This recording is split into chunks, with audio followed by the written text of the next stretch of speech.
présidentielle de transition, Excellence Monsieur le Premier ministre, Excellences Mesdames, Messieurs les ministres, membres du pouvoir judiciaire, Monsieur le Directeur général AI de la Police nationale d'Haïti,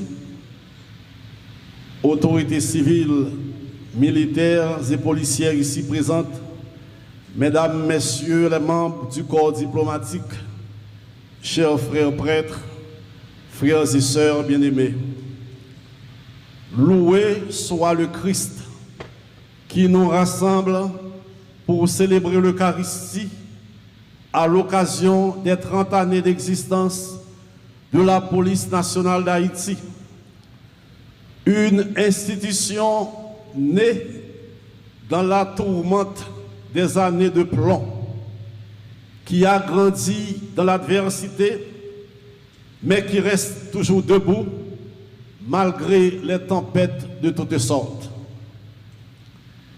La police nationale, officiellement, a été mise en œuvre à partir de juin 1995. Une nouvelle page s'ouvrait. Sur les commissariats s'inscrivait en lettres d'or la devise « Protéger et servir ». Et sur les murs, deux couleurs se faisaient remarquer, le bleu et le blanc. Deux couleurs qui portent en elles un message spirituel puissant.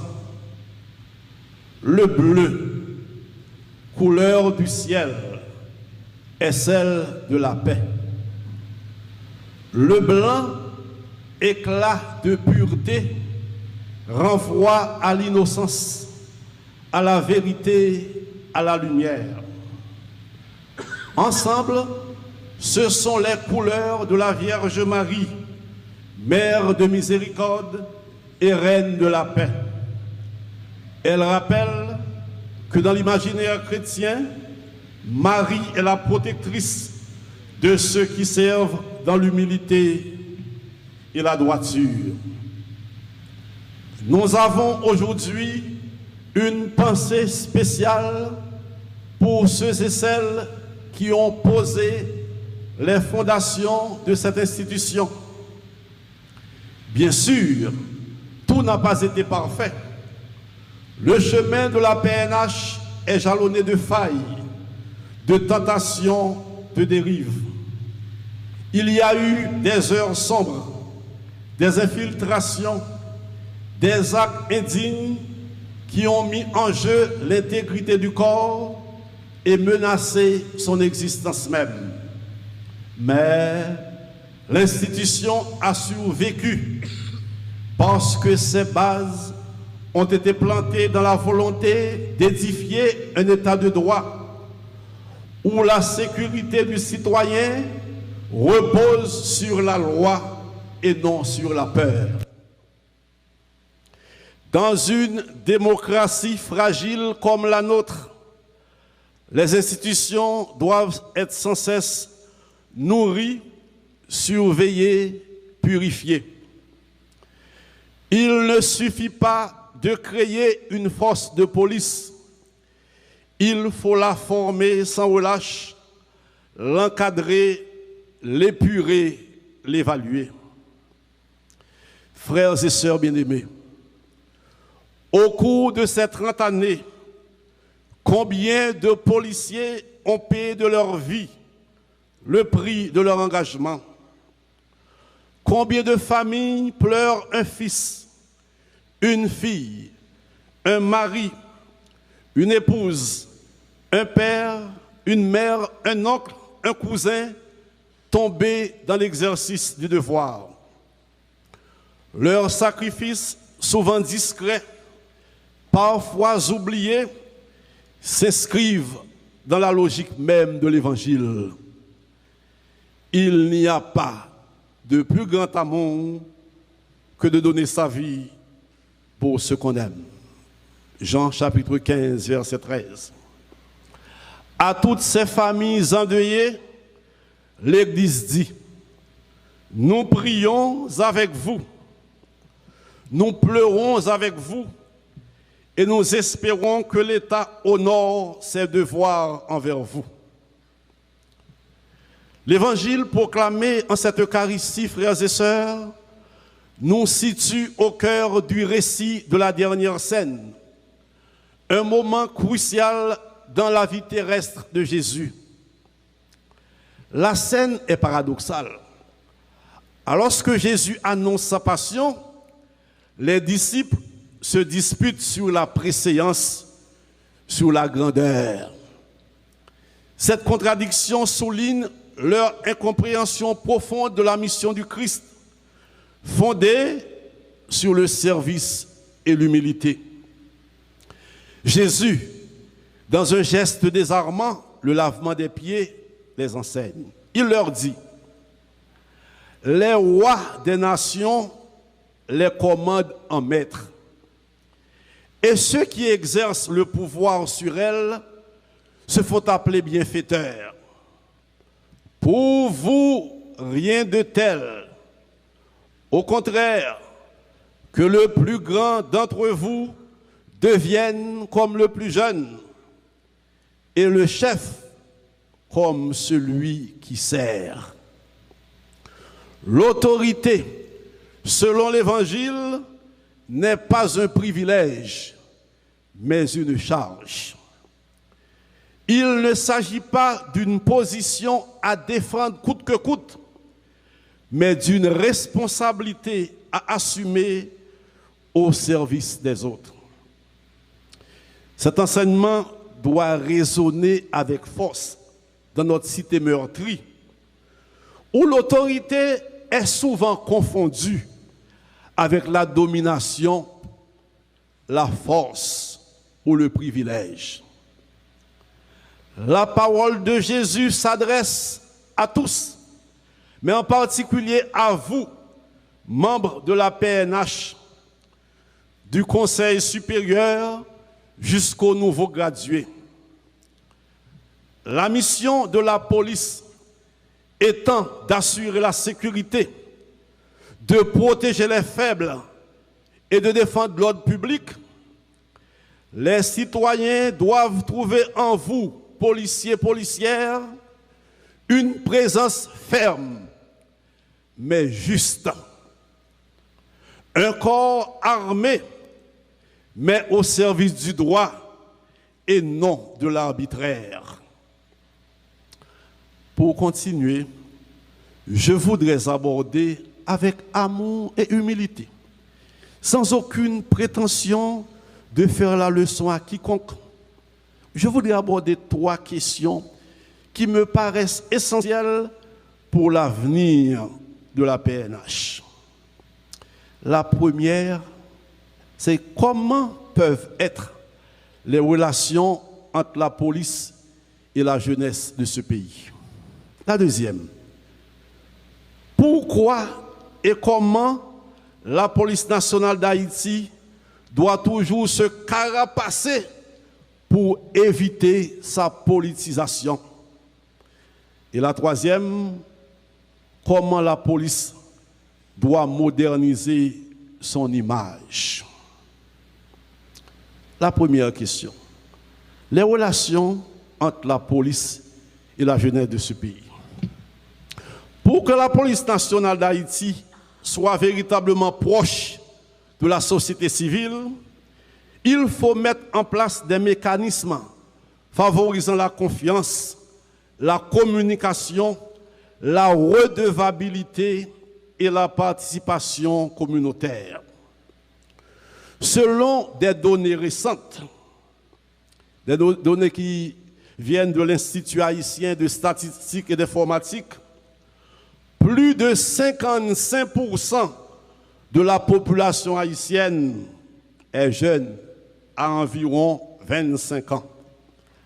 La jeunesse haïtienne est donc le groupe le plus nombreux, mais aussi le plus exposé. Chômage massif, violence, absence d'opportunités, migration forcée et enrôlement par les groupes armés. Pourquoi se rapprocher des jeunes. Parce qu'ils sont à la fois victimes et acteurs potentiels de l'insécurité.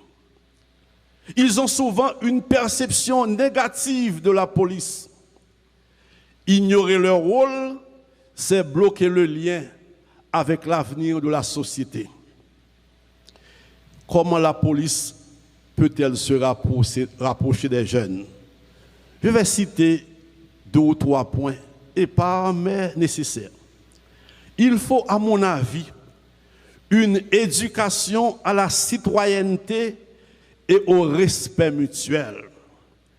Pour cela, il semble important de lancer des programmes dans les écoles secondaires et les universités sur les droits, devoirs du citoyen, sur la sécurité et la justice.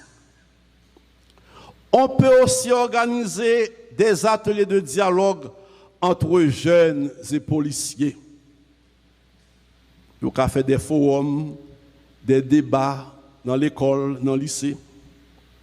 Et puis, nous avons utilisé tout, la culture et le sport comme pont. Si nous avons créé des ligues sportives encadrées par la PNH un peu partout, nous avons dit que nous pas bon qu'on y a, mais nous pas carré comme ça tout le temps. Nous avons une ligue sportive un peu partout, mais particulièrement dans les quartiers populaires. Des ligues de football. Moi, quand je joue football à policier, l'homme était jeune. Des équipes de basket, d'autres sports. Ça fait plus proximité entre police là avec jeunes. Nous avons fait des concours d'art urbain, théâtre de rue, portant sur la justice et la paix. Nous avons introduit une formation sur la réalité de la jeunesse la vive dans le cours policier. Moi, par contre, qui ça y est dans le programme formation police. Mais quand même, si dans la formation, nous insistons sur des points sur la jeunesse, conception, tranche d'âge, qui ça y est, ça c'est important. Pour qu'une police nationale soit proche des jeunes, elle doit être visible autrement que par la répression. Elle doit écouter, dialoguer, accompagner et protéger. En Haïti, où plus d'un citoyen sur 2 est jeune, cela doit devenir une priorité stratégique nationale. Rapprocher police là de jeunes, moins que la bon pour avenir police là. Deuxième question. Pourquoi et comment la PNH doit toujours se carapacer, j'utilise un terme fort, pour éviter sa politisation? L'institution doit tout faire pour résister à la politisation. PNH là, pas doué dans l'affaire politique. Si la donne, nous mêlons nous entraver et avenir police là entraver. Pour cela, elle doit renforcer l'autonomie institutionnelle de la PNH. Instaurer, ou si nous gagnons déjà, maintenir, renforcer un système de nomination et de promotion fondé sur le mérite. Moi, je connais un bel effort qu'a fait dans le PNH, là, je félicite, moi, merci. Je m'encourage et nous continuer, ça fait plus. L'homme a besoin de grade dans le PNH, là, c'est pour travail, il fait, il faut le faire. J'en le souhaite pour PNH, là, pour qu'il ait une grade. Ce n'est pas un monde qui peut recommander comme si c'est faveur à faire, non, il travaille pour ça. Promotion sur le mérite, sur les efforts, sur les sacrifices. Protéger la neutralité de l'action policière. La police là pas doit avoir couleur. La police pas doit être mariée à un parti politique ou un groupe au pouvoir, bien pas au pouvoir. Non, c'est pas lui. Il est au-dessus de toute bagarre, de tout combat, tout conflit, tout calcul politique. Protéger l'institution de tout asservissement, de toute compromission. L'important pour ne pas quitter pièce monde vient domestiquer police là comme si pour le faire salver avec lui, non. Faut police l'arrêter avec force et dignité, ligne sa constitution dit pour le faire. Lui donner les moyens de sa mission. l'intégrité de sa vocation et de sa dignité. Pour avenir police là, li bon pour nous combattre en dani tout ça qui a trait à la corruption et du sommet à la base. Depuis la direction générale jusqu'à dernier agent 1 an, corruption faut lutter contre lui, l'exemple doit venir d'en haut. N'a prêché plus par l'exemple que par la parole. Frères mio, sœurs mio, policiers yo, que m'habitue en plein exercice, dans un travail difficile. Dans tout ça, me dit aujourd'hui, si gagne un point, m'davle pour nous pour insister sur lui en pile et ça me saute développer. Pas à l'entrée dans discussion politique, lutte d'intérêt politique, etc.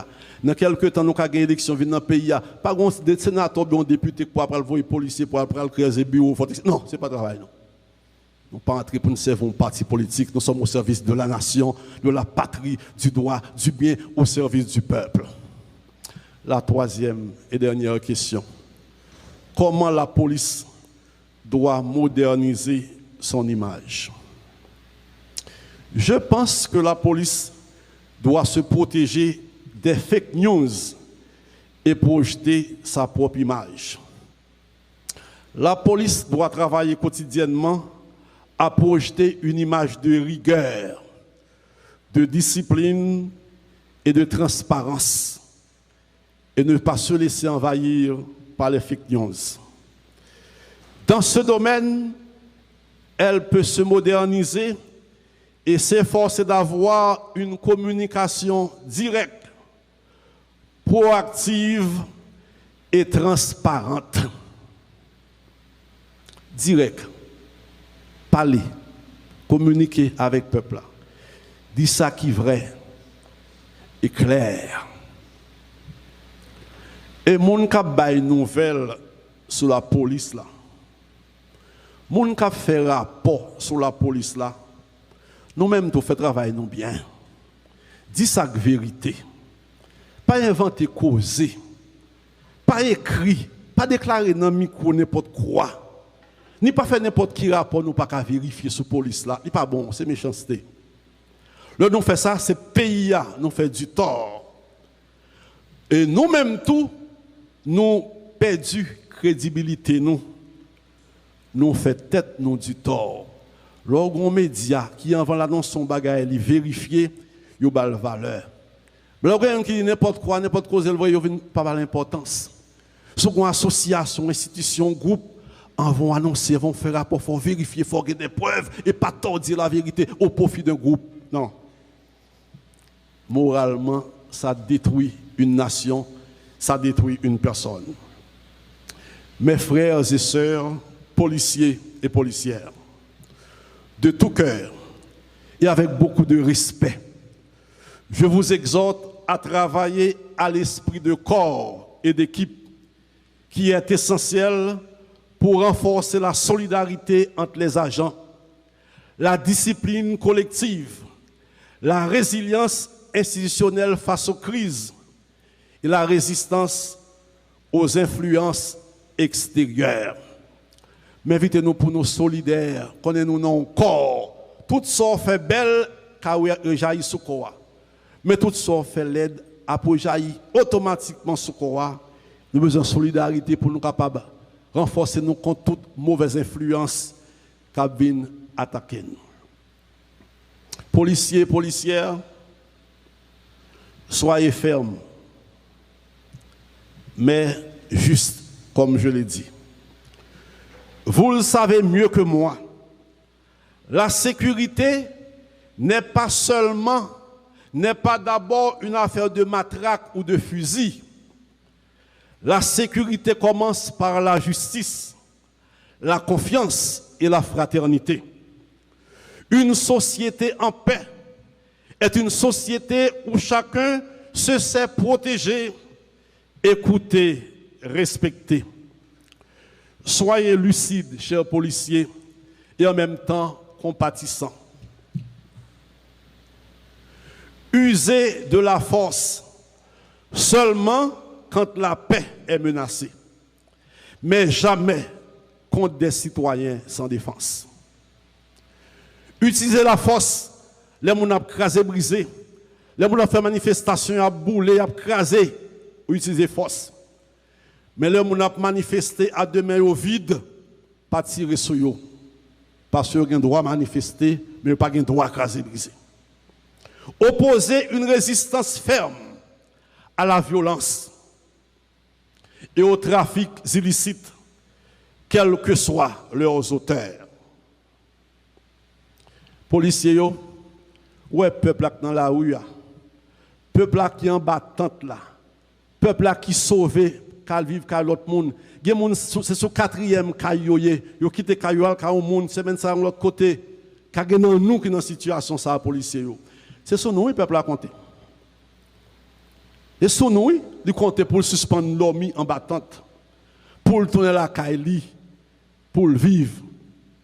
Après l'autre monde qui a aidé nous, mais il compte en pile sur nous, sur les forces armées d'Haïti, forces multinationales qui viennent nous en force, pays étrangers qui a aidé nous, mais les policiers haïtiens, peuple a compte en pile sur nous pour sortir dans sa lia. Désolé ça durer trop. Je vous regarde aujourd'hui avec gratitude et espérance. Oui, vous êtes les fils et les filles d'un peuple blessé, mais debout. Vous êtes les gardiens de la nuit et les veilleurs du jour. Vous êtes là, chaque jour, face au danger. Dans un pays sans paix, vous continuez de protéger, de servir et de tenir bon. En ce jour d'anniversaire, au nom de l'Église catholique d'Haïti, je vous adresse mes plus vives félicitations.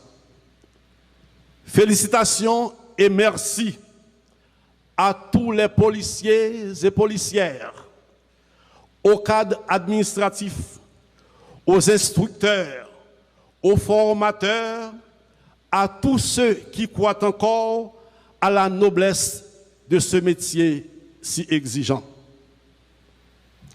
Chers policiers, chères policières, bonne fête. Que le Christ, Prince de la paix, vous éclaire. Que l'Esprit Saint vous guide. Et que la Vierge Marie vous protège sous son manteau bleu et blanc. Amen.